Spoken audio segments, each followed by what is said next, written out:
See, the statement has come at a time when the world has been advising both the countries to use utmost caution, not to, flare the war. I mean, to show, particularly now at this juncture, to show restraint in escalating the situation. But what is the relevance of it? UN has become irrelevant, so what is the relevance of his statement? I don't understand. I think more than Pakistan, it is UN which is going to soon face a financial crisis because Trump and party has stopped, will soon stop funding them. So it's a defunct organization, and it has no relevance actually. And the whole problem today world is facing, because there's a disorder, because UN has become defunct. I mean, that's the biggest problem today the world is facing. So I don't think there is much of relevance of it, and we shouldn't read too much in it. In fact, it helps us in putting a little more cloud in the minds of Pakistanis that probably we will show restraint, we will listen to UN, we will listen to somebody. I don't think we should give relevance to it, and India should not get deterred.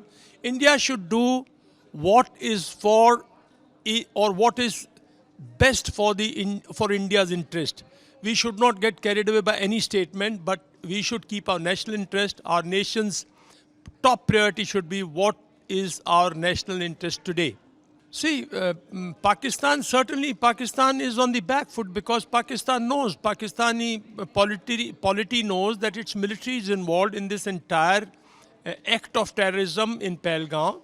Their ISI is involved, and they know, the world knows it. I mean, the world does not require any more proof. Pakistan is involved, so Pakistan polity is finding ways, UN, other countries, diplomats, or some strategic thinkers from China, some people advising restraint, some people suggesting that they can mediate in this. All these are, I think, maneuvering. I would say these are all diplomatic maneuvering to which India should not pay too much of heed. Like it's a lip service, India should pay back in lip service. India must know that there's nothing, we need no proof. From last 30 years, it is Pakistan, Pakistan, and Pakistan. It is Pakistan Army, deep state. It is ISI, which is sponsoring this terrorism, which is fueling this terrorism, and which is executing this terrorism in J&K.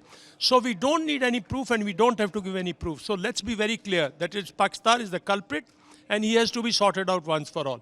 Now, the issue is that how do you sort out, how do you carry out, if you have to carry out a strike, or if you have to carry out, if you need to do something which will have a lasting impact, like the Prime Minister said that this time we will be decisive. If you have to carry out a decisive action, then it cannot be one-time raid, it cannot be one-time surgical strike, it cannot be, that is messaging. I don't think India should anymore indulge in messaging. India should involve itself in finding a solution whereby you destroy the main culprit, where you carry out operations to bring his armed forces in a manner that you deplete his military power be so depleted that Pakistan is forced to come to the negotiating table on Indian terms and conditions, and once for all we resolve the issue of terrorism, we resolve the issue of POK. So if that is our aim, then we got to show patience, we got to have proper planning, we got to ensure that the environment is, we got to have a surprise, we got to do everything. So if it is going to be a decisive action, then decisive action requires mature planning and preparation. So that's where the issue is. The desired outcome, like I said, the desired outcome of a decisive action should be where Pakistan's military power is decisively depleted. Decisively depleted means it will have to be a war on all fronts. It will have to be a war on space, war in cyber, war, information warfare, economic warfare, military war, absolutely drawing him into battle. A proper battle, probably by air, land, and sea.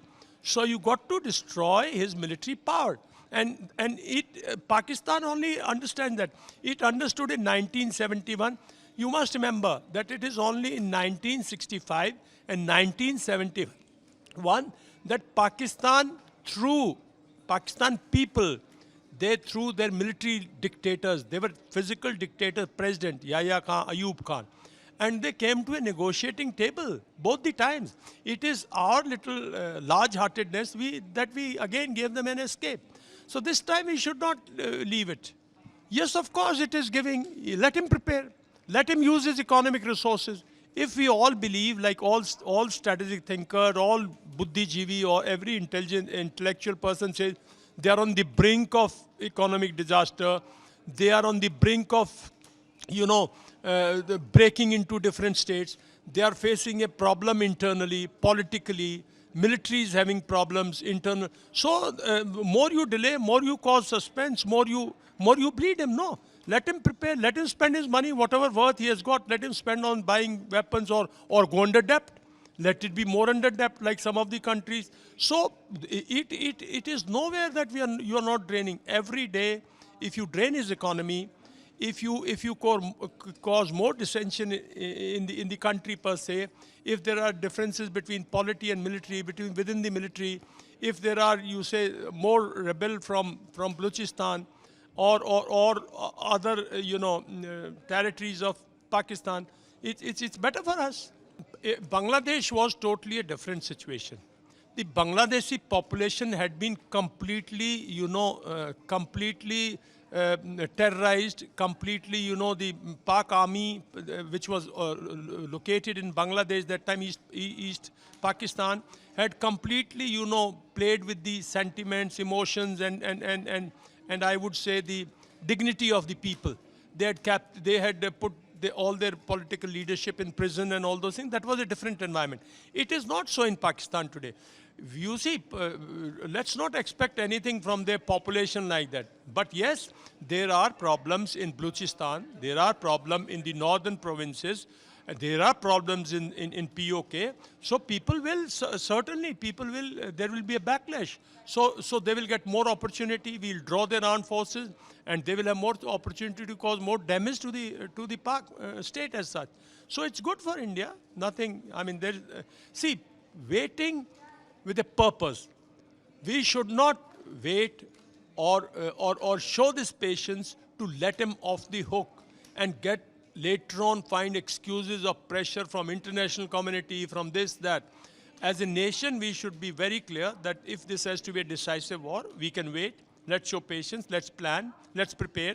And let's execute it in a time and place of choosing that suits us.